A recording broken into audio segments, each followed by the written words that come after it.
Bang! Neeves Knives, I'm Jared, and today we are checking out a new model from Curtis, but this is a production model made by Tuya. So Curtis Customs did, I believe, their first production knife with Tuya, and we're gonna check it out. Let's get into it. Curtis makes custom knives. So that's what we know them for. They make custom knives, and this is, I believe, their first production. So, let me know down in the comments if I'm wrong about that. So this is a collaboration between Curtis and Tuya Knives. There is a case that comes inside there. Nice hard plastic case. And this is actually priced very, very well. It's just under 300 bucks, but let's call it 300 bucks. But you got to consider, Curtis and Tuya both involved.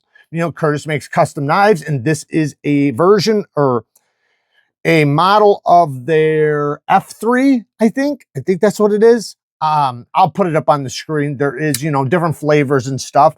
So let's talk about it. We have a beautiful drop point blade with a nice satin finish, gorgeous, gorgeous satin. Not sure why they're not writing the steels on these, unless if mine just didn't have it. But I just don't see it. But anyways, it's M390 steel. We have a beautiful flipping action. Woo, that's some good flipping action. Which we're going to get back to here in 1 second. Titanium frame lock. Beautiful titanium frame lock. I love how they have basically like an 8-shot cylinder from a revolver as the pivot collar. Love that. Nice giant pivot collar. That's something that's kind of been a traditional thing for them. So not really necessarily a logo, but it is a traditional thing for them. Love the deep carry machined pocket clip. I did a pocket clip very similar to this. Actually, it's right here in my pocket. On the Offender, as you can see, it's very, very similar, which this clip works so good. And that's why I loved it. Same thing with theirs. Theirs does work extremely, extremely well. Nice and smooth on in and out of the pocket. Has plenty of ramp. And as you can see, it is not on the lock bar. So it's not applying pressure on the lock bar. It's only applying pressure on this side. It goes all the way deep, deep in the pocket. Flat screws. Also love to see that. Lots of machining on the inside to bring down the weight. And look at that lock bar access. That's what I'm talking about. Now that's money. That's money. I love that. Love how much access that is. Now, if you look here, you can see, yes, it does have a detent ramp. So the detent ramp, let's see if it's placed in a bad spot. No, it's good. So they did a good detent ramp. If you're going to have a detent ramp, make sure it's nice and early like this one. So basically what the detent ramp does is it prevents you from hitting the detent right here and then pushing past it, and it basically feeling like a detent on the closing position too. Same thing with the opening. But when you do it in the closing position, and it's really, really aggressive, it can rip out the detent ball. So they, chose to put ramps in, but the problem is a lot of companies are putting them way too late. And the thing is when you get a ramp, if there's no ramp, as soon as you disengage, it's already on, the detent or already on the lock bar. But when you have a ramp, it has a ramp to get up there. So now it doesn't just get on there, it's slower. So basically, instead of you being able to just drop it to your thumb and drop it, you'll sit there and double clutch it, right? And you'll have to find that spot to release it. So this is cool. Like how they did that. Hopefully that made sense, because it probably did not. Maybe it's just a ramp to make sure that detent ball right there, nice ceramic detent ball for the detent, can easily get up on the tang of the blade. See right there how it's pushing? Maybe you can't see it because it's a little dark, but anyways, the flipper tab, really good jimping. Love this jimping. And look at the jimping on the blade. I love that. Look at how sharp that jimping is. That's jimping. Holy cow, I love that. I absolutely love that. It is very sawtooth-like without being painful. Perfect jimping, in my opinion. Perfect jimping. Now, the flipper tab's jimping is not as aggressive as that stuff, but it's shaped the same way. So it actually works really well. Yeah, there is a corner here, but I have no problem push buttoning right on that corner. You know, yes, I feel the corner, but it doesn't bother me. I like the flipping action. Yes, it's a large flipper, but like I've always said, you know, I'd prefer a large flipper with amazing flipping action than a small one that sucks. So really good action. Phenomenal, phenomenal action with the flipper tab. And then you have the hole deployment, which works super good as well. You have plenty of room and the detent is nice and strong. So you have a nice thwack. Yeah, really good action, both flipper tab and hole deployment. I really, really, really like this action, and it's very, very smooth on the drop. It is somewhat of a heavy blade, which we're going to talk about here in a second.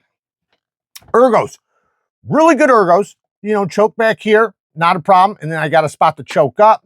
So that's really comfortable. Plenty of room for my finger. However, I do wish there was a better plunge grind. I don't like how they did the plunge grind here. Once again, they tapered it. So the plunge grind starts right here, right? This is from the grind to get down to the primary grind. It tapers. So it starts from here and it ends, I don't know where, but it looks like it ends about where the edge is, because I can see, yeah. Yep, you can see it widening up already. So if you look at the bevel, see how it's a little bit bigger right here than it is right here? Well, that's because it's thicker right here because of the plunge grind. So I wish that this was cut out more so that maybe the edge didn't start till right there, or move this part back and then you can leave the edge start right there.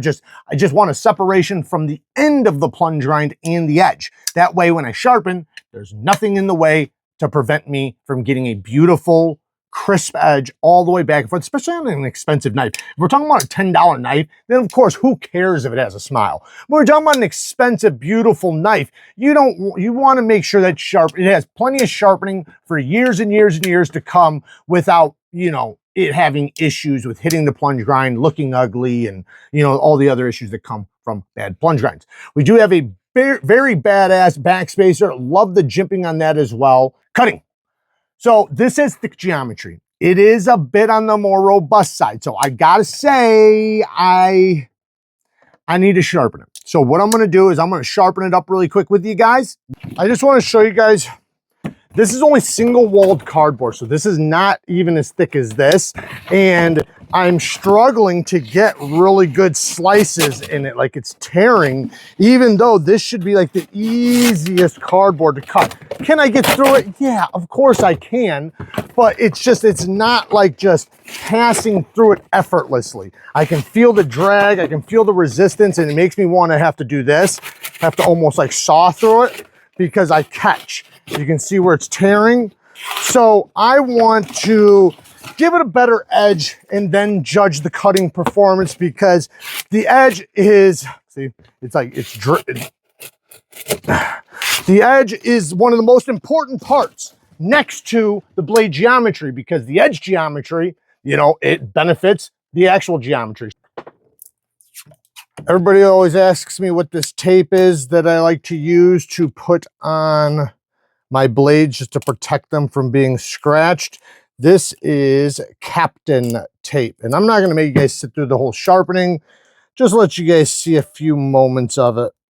I don't have my microphone on, but if you're watching this, one of the reasons why I wanted to use the fixed angle sharpener with this, so that I could show you exactly what the issue I always have with the plunge grinds is. So when I have my sharpening stone, the edge of the stone, when I come all the way over here to get the heel of the blade, which starts right here, in order for me to hit the entirety of that edge, I have to sharpen that area, right? Well, that area happens to be thicker than this right here. So this spot takes longer for me to hit. And because it takes longer, I wind up grinding into this area over here, just trying to hit it. And then this area all the way up to right here will get hit by the stone. So this entire area right here will become a mess.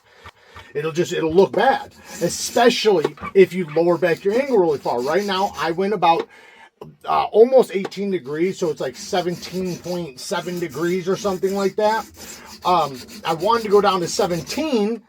Hell, I'd even like to go down to 15, but I know what my plunge grind will look like if I do that.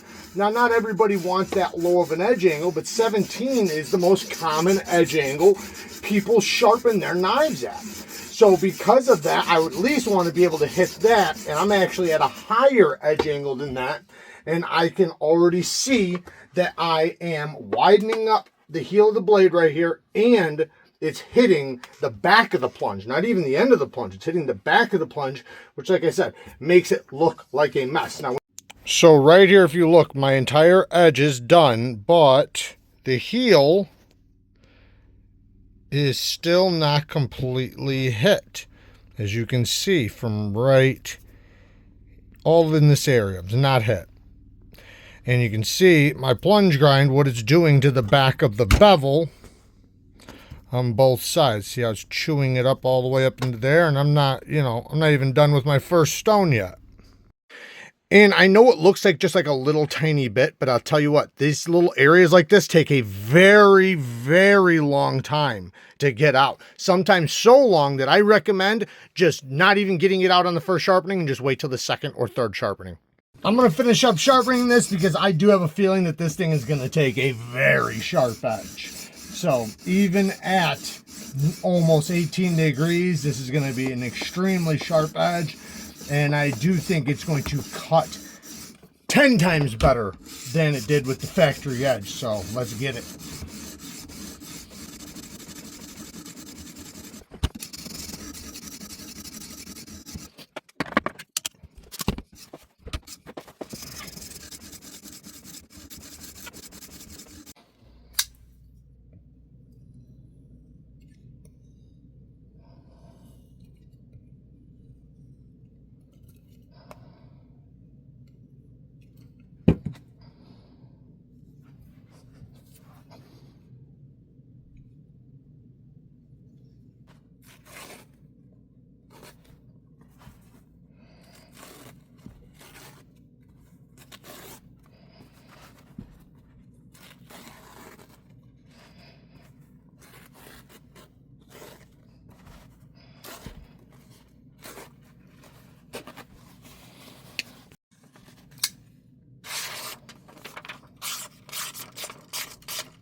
This one's singled walled again.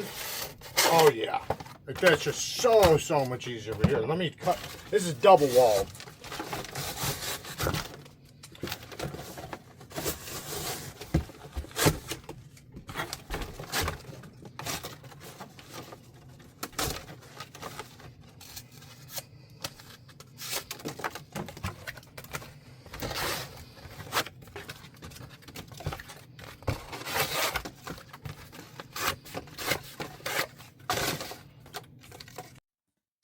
Okay, so after sharpening and showing you a little bit of cutting after sharpening, here is the edge. I cleaned up all the tape residue and stuff because it did get pretty taped up after a bunch of cutting, which I hate, but because it's so difficult getting that stuff off.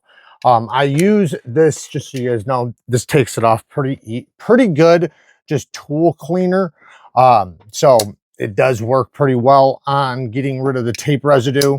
So just FYI. But yeah, awesome looking edge. Now I most likely wouldn't put a mirror edge on this particular knife. I would probably prefer a little bit more of a toothier edge.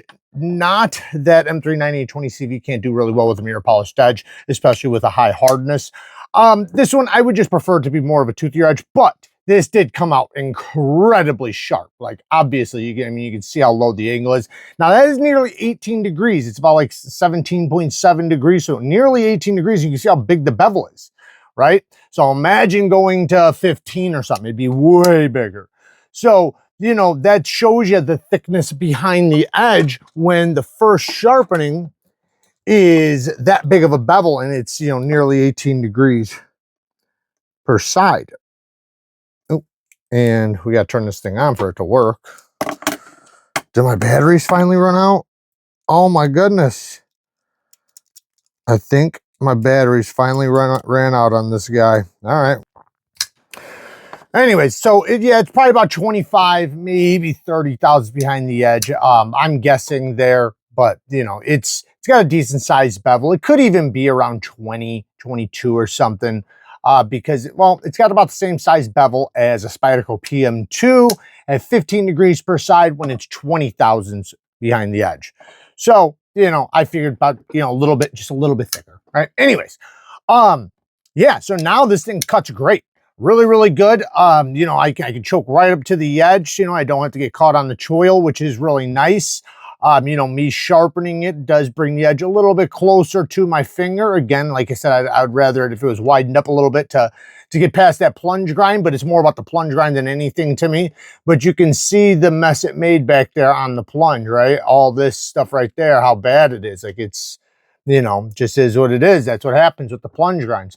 But to be honest, I love the knife. I think it's a great knife. It's got a good weight to it that makes it feel very tool-like. It does have, I'll say this, Tuya really captured the production custom feel here.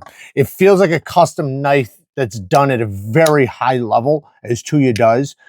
So it has this feeling of greatness, like just being like just super smooth, great detent, you know, great everything, yet really has a custom feel as far as the design goes and some of the little details, which is really cool. So I think they really did capture the Curtis, you know, knives. Have I owned one? I think I've owned one. Yeah, I've had one Curtis I've owned, and I've had one other one on the channel, but I haven't had very many. It's been a very long time. The last Curtis I had, that was years ago.